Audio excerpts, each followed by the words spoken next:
And the new WBA Super Welterweight Champion of the World, Terence Bud Crawford. So yun nga po mga amigos, na isa katuparan po ni Terence Crawford ang maging 4 Division World Champion, sapagkat kanya pong tinalo si Israel Madrimov via 12-round unanimous decision sa score na 116-112, 115-113 at 115-113. Yun nga lang mga amigos, hindi masyadong impresibo yung naging panalo ni Terence Crawford.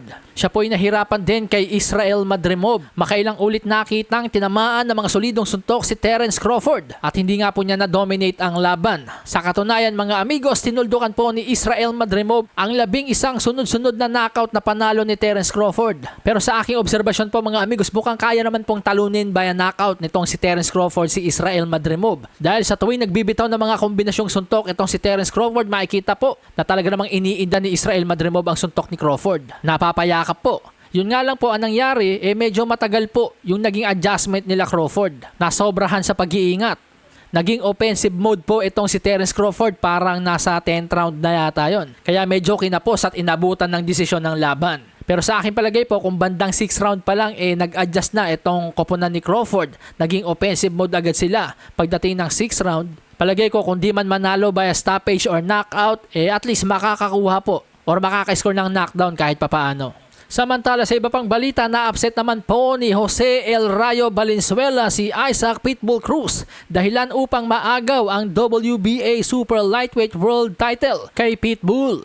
Sa pamamagitan nga po ng 12-round split decision sa score na 116-112, 116-112 at isang hurado naman po ang pumabor kay Pitbull sa score na 115-113. Ginamit sa buong 12 rounds ni Jose El Rayo Valenzuela ang kanyang tangkad, haba ng galamay, ganda ng footwork at husay ng depensa. Sa madaling salita, box-box lamang sa outside para safe, at doon nga po nahirapang kumonekta itong si Pitbull Cruz ng kanyang mga pamosong haymakers. Makikita ang frustration sa mukha ni Pitbull Cruz kapag hindi tumatama ang kanyang mga atake at sumusuntok ng lagpas. At marahil dyan po nakita ng hurado yung ring generalship nitong si Jose El Rayo Valenzuela, kaya't nakumbinsi niya ang dalawang hurado na igawad sa kanya ang panalo. And finally, na-upset din po mga amigos ang pambato ng top rank na sinasabing future World Heavyweight Champion na si Jared Anderson. Naku po mga amigos, sa first round pa lamang po ng laban nitong si Jared Anderson at Martin Bakole, binugbog po ni Martin Bakole itong si Jared Anderson, kung saan sa first round pa lang naka-score agad ng knockdown. Parang bumabanda sa pader ang mukha nitong si Jared Anderson sa tuwing aabutin ng mga solido ni Martin Bakole. At pagtungtong nga po ng round 5 mga amigos, 2 beses naman bumagsak itong si Jared Anderson, dahilan upang tuluyan ng awati ng laban. Sa ngayon, nag-improve na nga po ang kartada ni Martin Bakole sa 21 wins, 1 loss with 16 knockouts. Palasahin ang baraha, patunayan mo sa akin ha, sino man ang mabunot na kalaban.